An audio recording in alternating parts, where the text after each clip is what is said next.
Olá, olá, meus amigos, sejam todos bem-vindos. Aqui é o professor Stanley Costa e este é o nosso canal de estudos em Direito Civil. De antemão, eu quero te pedir que curta esse vídeo, compartilhe, comente e se inscreva no canal. Mais de 90% dos nossos espectadores não são inscritos no canal. Isso faz com que o nosso vídeo não chegue a tantas pessoas assim, ok? Então ajude no engajamento, ajude na publicidade do nosso canal, curtindo, comentando, compartilhando e se inscrevendo. Se você quer ir direto para a aula e pular essa parte introdutória, na descrição do vídeo nós temos uma linha do tempo. Então pode pular direitinho para a aula, para o conteúdo, e eu espero de coração que a nossa aula seja muito útil. Para aqueles que aguardarem um pouquinho mais, só uma publicidade de início. O nosso canal ele não é monetizado, ok? Eu não ganho nenhum centavo aqui com YouTube, muito em razão do meu tempo. Eu não consigo publicar vídeos com tanta regularidade assim e, naturalmente, o algoritmo não nos indica como poderia. Então, é necessário que eu faça essa publicidade de início. O vídeo que você vai assistir faz parte do nosso curso de parte geral do Código Civil, que você pode adquirir lá pela plataforma Hotmart. O link está na descrição. Nesse curso você vai encontrar todas as aulas. Essa é apenas uma amostra grátis, tá, do nosso curso. Então lá você vai encontrar todas as aulas da parte geral do Código Civil. Lá você vai encontrar também questões pós-aula, muito importantes para você complementar o estudo, para você entender como que esse conteúdo pode ser cobrado em prova. Todos os nossos encontros se encerram com um banco de questões. E, né, a grande estrela do nosso curso, sem dúvida alguma, a nossa apostila didática. O curso acompanha uma apostila didática completinha, mais de 200 páginas, ok? Um verdadeiro livro, mas com uma linguagem mais simples, com quadros sinóticos, várias ferramentas didáticas para que você consiga entender o direito civil. Uma apostila, sem sombra de dúvidas, muito, muito útil para os seus estudos, ok? Você pode encontrar e adquirir o seu curso completo de parte geral do Código Civil no link aqui abaixo. Um grande abraço e boa aula! Fiquem todos com Deus. Até mais. Tchau, tchau.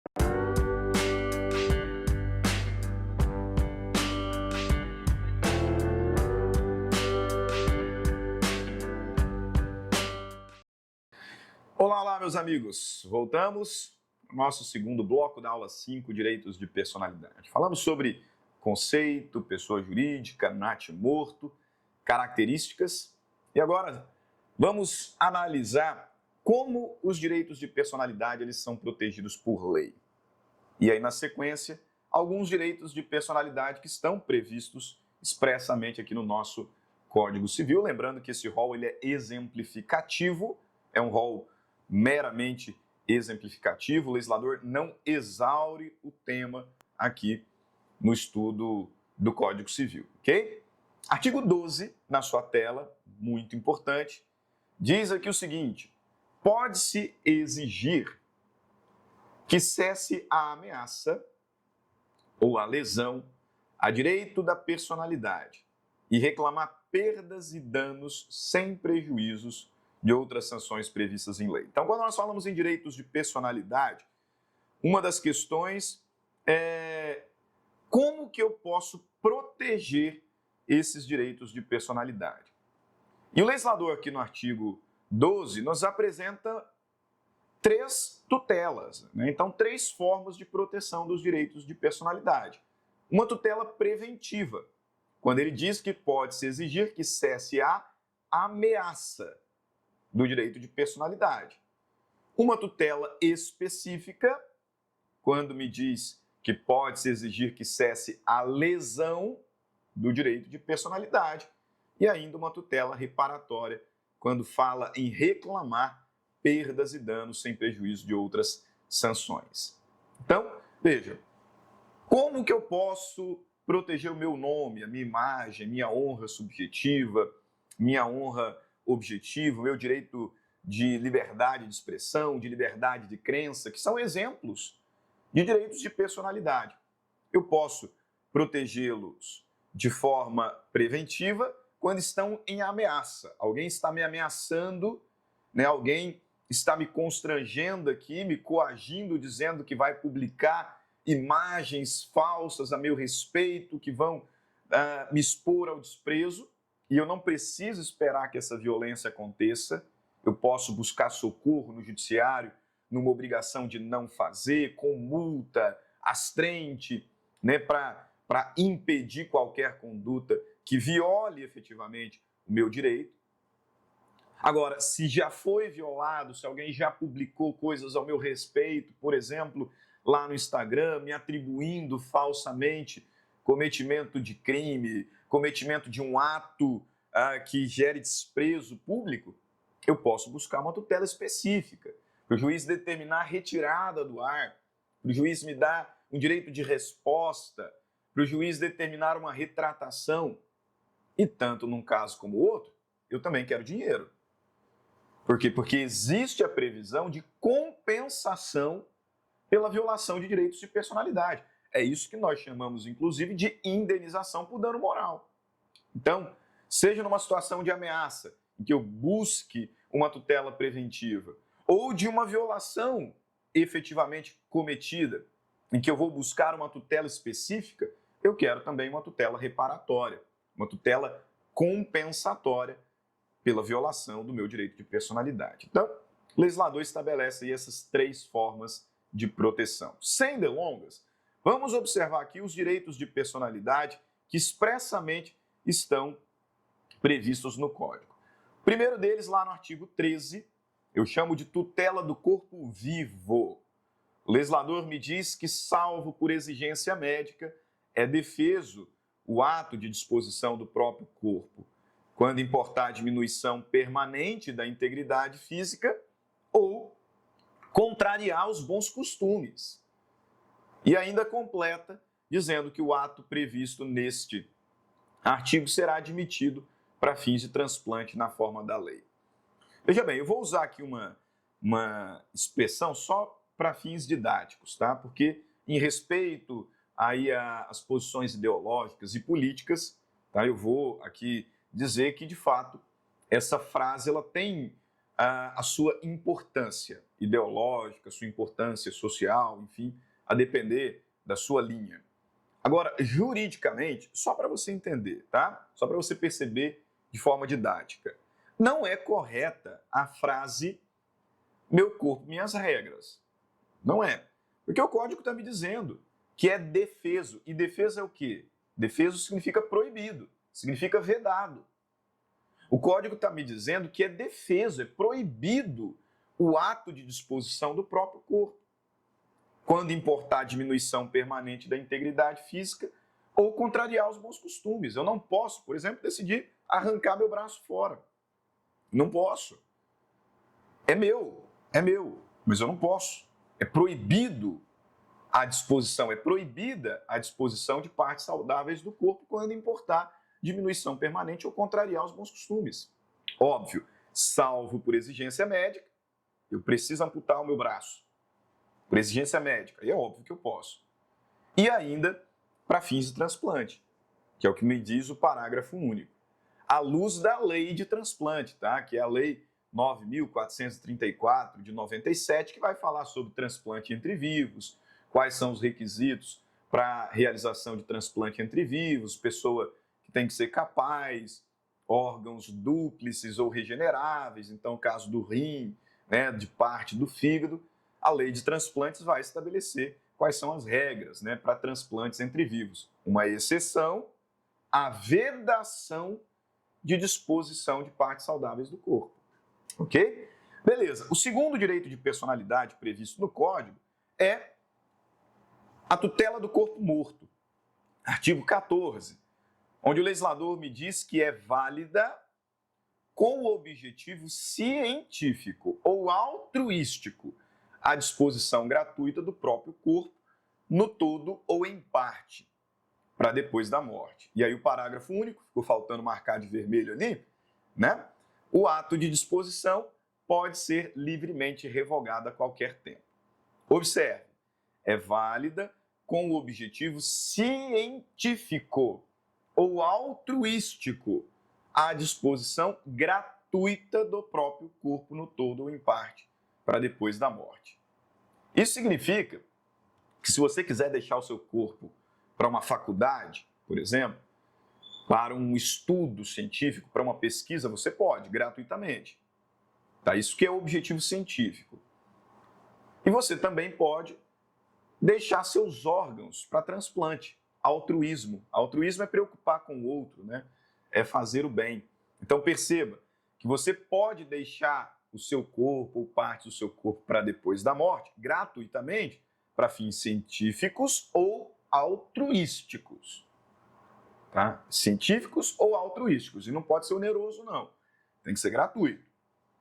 Agora, a qualquer momento você pode revogar a sua manifestação de vontade. Então, se você colocar lá, né, no seu RG, eu sou doador de órgãos, e depois, pensando bem, desistir dessa informação, desistir dessa disposição, você pode voltar atrás e revogar a sua manifestação de vontade, tá? E aí, eu até gostaria de falar sobre um princípio chamado princípio do consenso afirmativo, que por ora a doutrina entende que é o que prevalece no direito brasileiro. Né? Existem projetos de lei para mexer um pouquinho nessa ideia de consenso afirmativo, considerando a relevância, né, da doação de órgãos, mas por ora o entendimento é que você decide sobre a destinação do seu corpo. Então, se você falar que é doador de órgãos, se você, por exemplo, colocar lá nos seus documentos pessoais que é doador de órgãos, os seus órgãos serão doados, mesmo que os seus familiares não queiram, tá? Mesmo que os seus familiares não permitam, eles serão doados porque essa foi a sua vontade. Da mesma maneira que se você disser que não é doador de órgãos, nada os seus familiares poderão fazer. Mesmo que eles queiram que seus órgãos sejam doados, a sua vontade há de prevalecer. Inclusive, o artigo 4º da Lei 9.434, que é a Lei de Transplantes, vai dizer que os familiares decidem sobre doação de órgãos quando? Quando não há manifestação de vontade expressa da própria pessoa. Tá? Isso que é consenso afirmativo. A sua vontade será feita. Tá?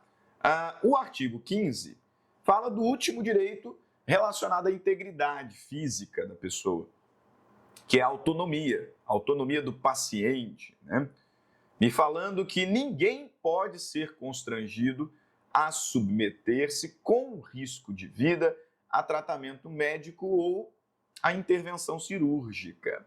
Ninguém pode ser constrangido a submeter-se com risco de vida a tratamento médico ou intervenção cirúrgica. Né? Melhor seria risco de morte, né? Cá para nós, não risco de vida. Mas, enfim, está lá o texto da lei. O legislador está dizendo o quê?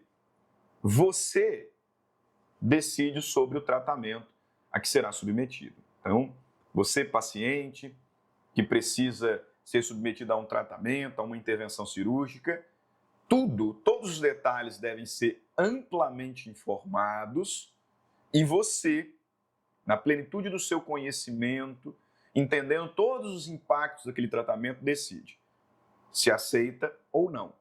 O paciente tem autonomia. A questão, né, que gera muito debate, muita discussão, muito bate-boca doutrinário, é se esse direito seria absoluto. E uma parte da doutrina, ligeiramente majoritária, e eu digo isso porque nós temos o enunciado 533 publicado, isso revela uma maioria, né, doutrina, entende que esse direito ele não é absoluto, não. Veja ali, ó, o paciente plenamente capaz poderá deliberar sobre todos os aspectos concernentes a tratamento médico que possa lhe causar risco de vida, seja imediato ou mediato, salvo situações de emergência ou no curso de procedimentos médicos cirúrgicos que não possam ser interrompidos, Então, em situação de intervenção médica cirúrgica, né, no meio do procedimento cirúrgico, é óbvio, não vou te costurar, acordar para perguntar se você quer ou não. Mas também em situações de emergência. E aí eu deixo para você tá? Eu não vou explicar por conta do nosso tempo, mas o enunciado 403, que fala sobre a situação de pessoas que, por posicionamento religioso, recusam algum tratamento médico. Por exemplo, transfusão de sangue, né? No caso de algumas religiões, dentre elas, as Testemunhas de Jeová. E esse tema é muito discutido no Brasil, se seria possível fazer a oposição de crença para recusar um tratamento médico, como, por exemplo, a transfusão de sangue, quando houver risco de morte. E o CJF, o Conselho de Justiça Federal, chegou a protocolar, a publicar, melhor dizendo, esse enunciado 403, mas é bom lembrar que enunciado não vincula, tá? Enunciado é doutrina. E aí, por isso, esse tema ainda é muito discutido. Há quem sustente que em situações de emergência, mesmo que a pessoa não queira, o médico tem que fazer, e nós aguardamos um posicionamento do STF. Né? Está em curso uma DPF, uma arguição de descumprimento de preceito fundamental, justamente para esclarecer aqui essa questão. E assim a gente fecha a integridade física e passa a falar sobre a integridade moral, onde o Código Civil vai tratar sobre nome, imagem e intimidade. Sobre o nome, veja, o nome é um direito de personalidade. Inclusive, alguns doutrinadores, eu gosto desse joguinho de palavras, diz que o nome é um direito de personalidade que a própria pessoa escolhe. E aí, na hora, já falam assim, professor, mas lógico que não, quem escolheu o meu nome foi meus pais. Como assim direito de personalidade que a própria pessoa escolhe? Então, na verdade é, porque esse nome, quando você atinge a maioridade, pode mudar. E aí, se você não mudar, significa que você está aceitando, né? Você gosta do nome que seus pais te deram. Então, é curioso essa questão, né? Até 2022, tinha um prazo. Quando você completava 18 anos, você tinha 1 ano para mudar o nome, para mudar o prenome injustificadamente. Mas em 2022, nós tivemos aí a promulgação e publicação da Lei 14.382, que alterou a Lei de Registros Públicos. E olha só que texto interessante esse artigo 56, que muitos desconhecem. A pessoa registrada poderá, após ter atingido a maioridade civil, requerer pessoalmente e motivadamente a alteração do seu prenome, independentemente de decisão judicial, e a alteração será averbada e publicada em meio eletrônico. Parágrafo 1º, a alteração imotivada de prenome poderá ser feita na via extrajudicial apenas uma vez e sua desconstituição dependerá de sentença judicial. Pessoal, você maior de idade, agora não tem mais prazo. Você maior de idade tem direito a uma mudança injustificada e motivada do prenome diretamente em cartório. E aí, você gosta do seu nome? Se você não gostar do seu nome, você pode mudar, né? O meu é Stanley, né? E eu poderia falar assim, não gosto desse nome porque todo mundo fica me zoando por causa da garrafa, né? Stanley. E aí eu quero mudar. Eu poderia mudar em cartório. Não vou fazer porque eu gosto.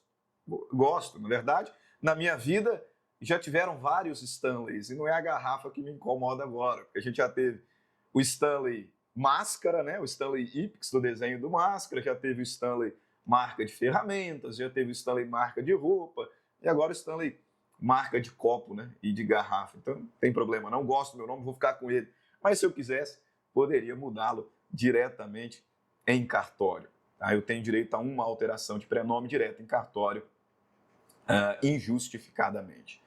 Com relação ao Código Civil, o Código Civil me traz aqui 4 artigos sobre o nome. Primeiro deles, o artigo 16, que fala sobre a estrutura do nome, dizendo que toda pessoa tem direito ao nome, nele compreendidos o prenome e sobrenome. Então, essa é a estrutura obrigatória.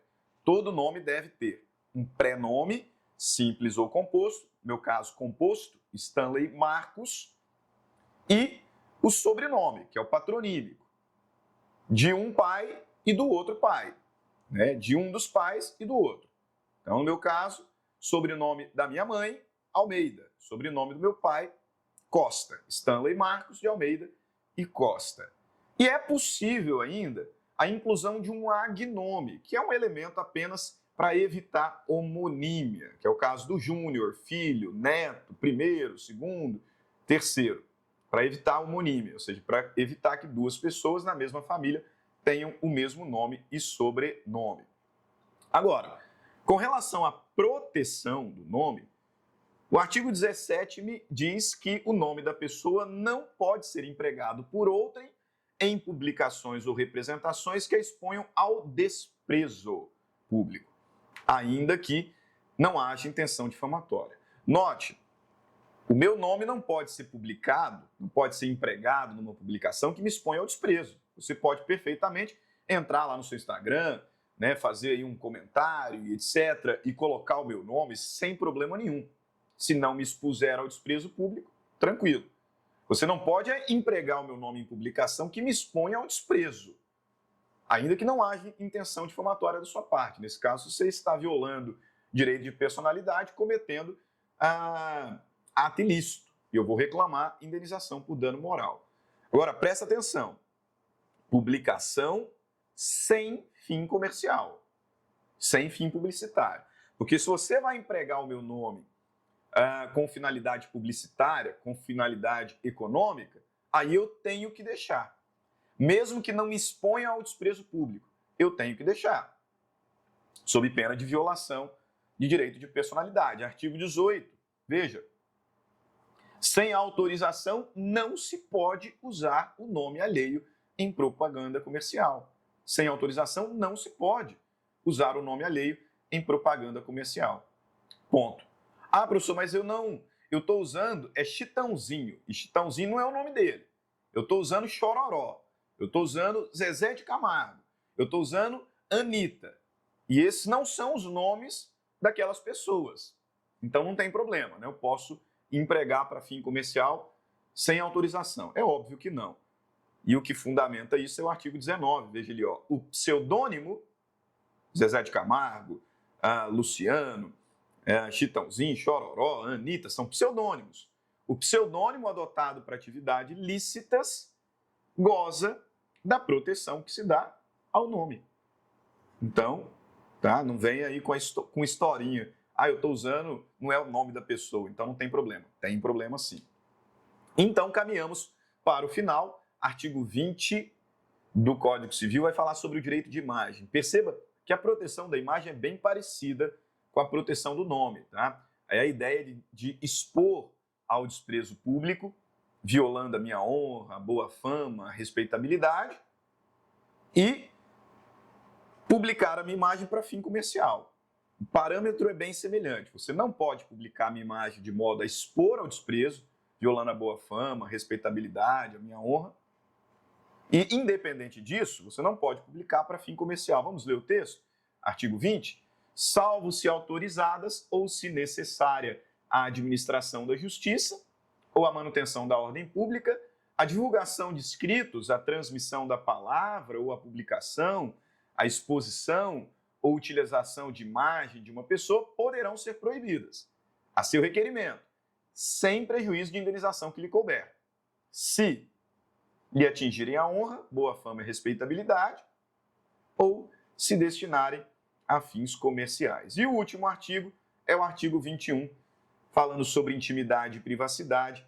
A vida privada da pessoa natural é inviolável e o juiz, a requerimento do interessado, adotará as providências necessárias para impedir ou fazer cessar ato contrário a essa norma, ok? Eu não vou falar muito sobre intimidade e privacidade, só a regra geral de que a vida privada ela é inviolável, porque lá em constitucional a gente estuda, né, as hipóteses em que a vida privada pode ser violada. Por exemplo, quando eu falo em domicílio, quando eu falo em correspondência, quando falo em intimidade genética, fiscal, econômica, existem situações em que, por ordem judicial, essa intimidade pode sofrer, sim, a violação. Beleza? Então, não vou entrar no mérito, porque é mais constitucional mesmo esse ponto em específico. E com isso, nós terminamos a nossa quinta aula de Te vejo num próximo encontro em que nós vamos começar a tratar do fim da pessoa natural. Tá? O fim da pessoa natural. Um grande abraço, fiquem com Deus, espero que você esteja gostando do nosso curso. E deixe aí o seu feedback, marque lá no Instagram, tire uma foto sua para fomentar ainda mais esse projeto. Nosso objetivo é colocar o direito civil inteiro aqui. Daqui a pouco a gente entra também com processo civil, com alguns temas específicos de prática de processo civil, mas para isso eu preciso da sua ajuda. Então, compartilhe, divulgue o nosso curso. Grande abraço, fiquem todos com Deus e até mais. Tchau, tchau.